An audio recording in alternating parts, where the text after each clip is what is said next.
उल्फानि सोरमोन अनुप चेटिया आरो बाबुल शर्मा आरो लक्ष्मी प्रसाद दं मोनसे साथाम गबिन्द बसुमतारी दं बिथां दा बिथाङा साफ्रोमबो भेक्सन लायालासे गासिबो खामानिखौ मावनानै होनांगौमोन खुलुमनायाथ' बहुत बार खुलुमबाय थ' आङो दिनै टिपकायाव दंफैयो मा गामिमोनलाय सागलफेना बावलायनानै दं जाय हक गोदोहाय जोङो एनडिएफबियाव थानाय समावहाय सासे दैदेनगिरि लिडारखौनो होननांगोन बेखौ जों लोगो मोनदों नैबे जायखौ बुङो दाफुं बियो बांलादेशआवहाय गोबां बोसोर जियाल जादों बिजों दान्दिसे एसे जों सावरायलायनो लोगो मोनलायबाय थाया दिनै सागलफेना टिपकायावहाय सफैदों आङो गोबां बोसोरनि उनावहाय 98आवनो थाफैदोंमोन आं बावहाय 98 99 ओमफ्राय 2000 सिमहालागै आङो दङमोन ओरै टिपकायाव खम थादों मंलाजरा एरिया ओमफ्राय ओरै बासबारि एरिया थ' जों दाफुंजों दान्दिसे सावरायनो बांलादेशआवनो जियालाव खय बोसोर थायामोन खुलुमबाय दिनै जोंहा अफ्रि दैमारि चेनेलखौ आं गोसो गोथारै बरायबाय आङो बांलादेशआव मथा मथि 6 बोसोर रानिं जेल जादों खय बोसोर 6 बोसोर रानिं औ आङो 2004आव हमजादोंमोन बांलादेशआव बेनिफ्राय बांलादेश बिडिआरफ्रा माइमेनसिं सेन्ट्रेल जेलाव हरदों बेनिफ्राय आंल' नङा आंजों लोगोसे बहुत मानसि दं बेवहाय सांग्रां होननाय दंमोन राबन आरो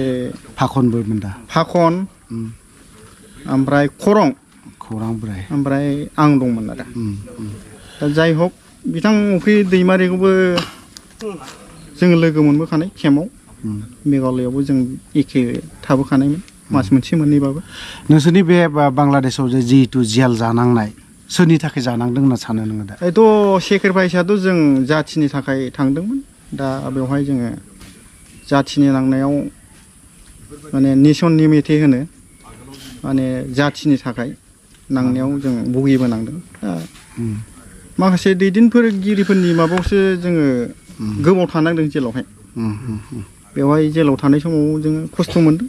खस्थ' मोनाखै नङा मोनदों ड्रेस पार्टि जों मोनाखै दा बै समाव जोंनो होदों बिथांमोना बै सान गोरलै होनो मा नाम उल्फानि सोरमोन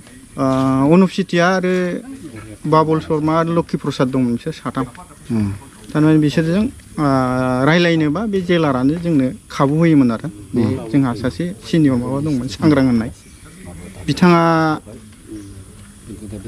रायलायो आरो होमबाबो सिङाव हाबोआ गेटनिफ्राय रायलाय मोनो बिसिना आलदा सेल जोंनासो आलदा सेलाव 24 घन्टा थानांगौ जों बाहेरायावबो ओंखारनो मोनामोन बे आरो दा नोंसोर इण्डियाआवहाय बा बांलादेशनिफ्राय इण्डियाआव मा सनावहाय बाहायथ' जोंनो फार्स्ट टाइम माबाग्रोदों फैग्रोदों माने स्टेप बाय स्टेप हगार हरदों आरो दा नोंसोरो दा बै जेल जानांनायखौ बा मानो थाखाय जानाङा आरो सोरनि थाखाय जानाङा जों दिनै जेल जाखांनानै जों मा मोनखो बेनि बारै एसे फोरमायगोन आदसा बेथ' आं बुंनो साननाया बेखौसो बुङो जे एकर्डनि उनाव जे नोङो मोनसे समाव लिडारफ्रा जोंखौ थगायनि खोथा बुंदोंमोन थारमाने गावसोरहा माबा पइन्टआ खम जाहैनो गिनानै बा जोंखौ खारजानो गिनाय बा सारेन्डार जाजानो गिनाय दा थाखा फैसा गासिबो जाजोबगोन माने एकर्डआ जायोबानो जोंहा आंखाल गैया बे खोथाखौ बुंदोंमोन केम्पआवहाय मिटिं प्रग्राम लानानै दा बेफोर खामानियाथ' नोङो बहा जाहैखो दाउदै गलानि माबासो जाहैबाय दाउआ गनानै फिसा जानो रोङाखिसै दा जोंना बुंनाय बायदिसो जायो जुमुदैया गोजौ गारनानै मुजियोब्ला गावनावबो गोलैफिनो जोंहा नोङो गबिन्द बसुमतारी दं बिथां दा बिथाङा साफ्रोमबो भेक्सन लायालासे गासिबो खामानिखौ मावनानै होनांगौमोन दा आंनिया खावलायनाया बेनो दा साफ्रोमबो एनडिएफबि केडार्सनि थाखाय भेक्सन लायालासे माबाफोर खामानिफोराव जेखुनिखि सरकारि माबा दं बेफोर जबफोरखौ नोङो सरकारा मावना होनांगौ आरो